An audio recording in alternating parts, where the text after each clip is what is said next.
Tinawag na sinungaling ni Senador Jinggoy Estrada si House Spokesperson Princess Abante sa aligasyong pinatay na ng Senado ang panukalang 200 pesos wage hike para sa mga manggagawa sa pribadong sektor.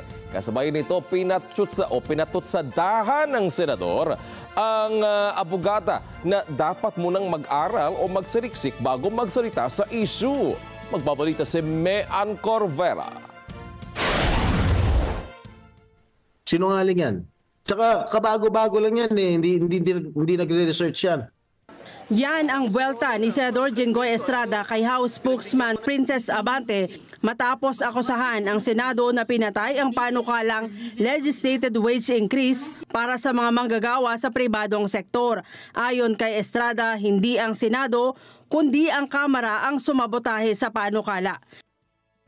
We passed the legislated wage hike in the amount of 100 pesos last February 19 of 2024. It took them a year, all right, to pass their own version of 200 pesos wage hike. At gusto nila mag-BICAM 2 days before adjourning CND. How can we do that? I was busy presiding with my own commission on appointments sa CA. Senator Joel Villanueva, who is the current chairman of Committee on Labor, was also busy presiding on his own Commission on Appointments committee. So how can we do that? So lumapit sa akin si Congressman Raymond Mendoza, yung party list ng TUCP, begging if we can constitute the BICAM. Sabi ko, ang sinabi ko kay Congressman Mendoza, you just adopt the Senate version para wala nang problema. Okay? Very clear yon. Tinext ko pa sa kanya.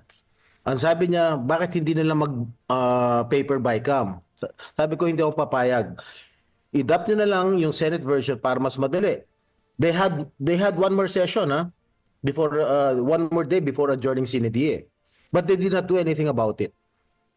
So tapos sasabihin nung spokesperson ng House of Representatives that we killed the legislated wage hike. That is not true. Sinungaling yan. Tsaka kabago-bago lang yan eh. Hindi nagre-research yan. Iginit ni Estrada na hindi tulad sa Kamara, sa Senado kinonsulta nila ang lahat ng labor groups, negosyante at mga ekonomista bago aprobahan ang panukalang 100 pesos legislated wage increase. Katunayan, mismong economic team ng Malacanang tutol sa panukalang 200 pesos wage increase gaya ng nais ng mga kongresista. Si Estrada ang chairman ng Senate Committee on Labor nang aprobahan noong nakaraang taon ang panukalang batas. Kung ilalagay mo 200 pesos, sa tingin mo ba hindi magko-collapse yung economy natin? Lalo-lalo na yung mga small medium enterprises? Sige, halimbawa pumayag ang Senado, 200 pesos. I-adapt namin yung House version. Ano sa tingin mo in the future? Lalong maraming mawawalan ng trabaho dahil maraming magsasara ng mga kumpanya. Because they cannot afford it.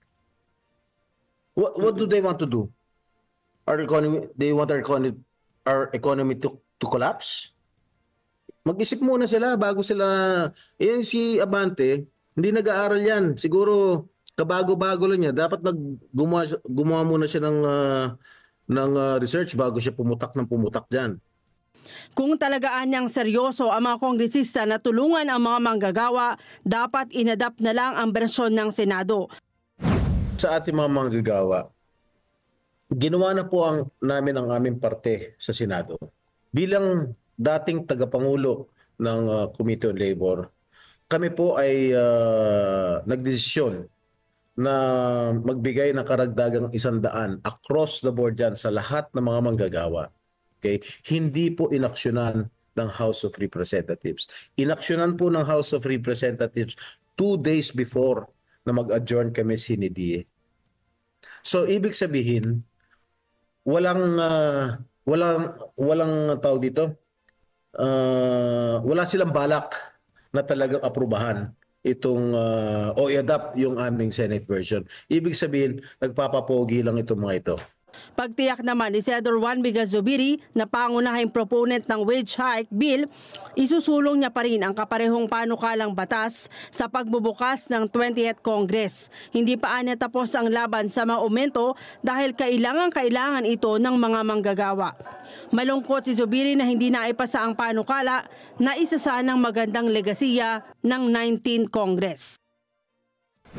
Ako po ay talagang nalulungkot na hindi naipasa ng 19th Congress ang panukalang batas na magtataas sana ng sahod para sa ating mga manggagawa. This bill would have granted a 100 peso increase in daily minimum wage. Isang konkretong hakbang na sana'y iniwan nating pamana sa mga nagtatrabaho araw-araw para sa ekonomiya ng bansa. May Ann Corvera para sa Mata ng Agila, matatag, matapang, matapat.